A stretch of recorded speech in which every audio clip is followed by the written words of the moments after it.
বগুড়ায় আমজনগণ পার্টির অফিস পরিদর্শন করেছেন সিনিয়র জেলা নির্বাচন কর্মকর্তা ফজলুল কবির। তিনমাথা পুরাতন বগুড়ায় দলীয় কার্যালয় পরিদর্শন এবং নেতাকর্মীদের সাথে সৌজন্য সাক্ষাৎ করেন তিনি। এ সময় দলের আদর্শ ও লক্ষ্য এবং আগামীর বাংলাদেশ বিনির্মাণে দলটির কর্মপরিকল্পনা নিয়ে নেতৃবৃন্দ নির্বাচন কর্মকর্তার সাথে আলাপ আলোচনা করেন। নির্বাচন কমিশনার মহোদয় ফজলুল করিম আমাদের জেলা কার্যালয়ে উপস্থিত হয়েছিলেন।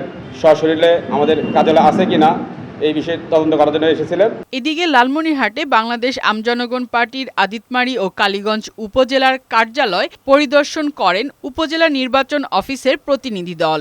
এ সময় আমজনগণ পার্টির জেলা আহ্বায়ক খোরশেদ আলম, সদস্য সচিব রমেশ চন্দ্র ও উপজেলা আহ্বায়ক সহ দলের অন্যান্য নেতৃবৃন্দ উপস্থিত ছিলেন।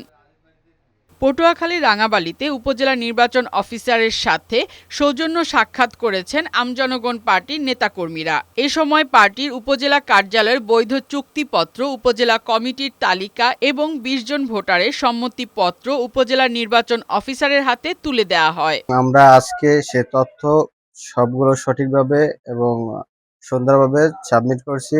ইনশাআল্লাহ আমরা সামনের দিকে এগিয়ে যাব। নোয়াখালী আমজনগণ পার্টির অফিস পরিদর্শন করেন জেলা সিনিয়র নির্বাচন অফিসার ও তার অফিসের কর্মকর্তাগণ। এ সময় জেলা কমিটির সদস্যবৃন্দের তালিকা এবং কার্যাবলী সহ দাপ্তরিক সকল কাগজপত্র উপস্থাপন করেন পার্টির জেলা আহ্বায়ক যদুলাল ভৌমিক ও সদস্য সচিব AKM ফখরুল ইসলাম।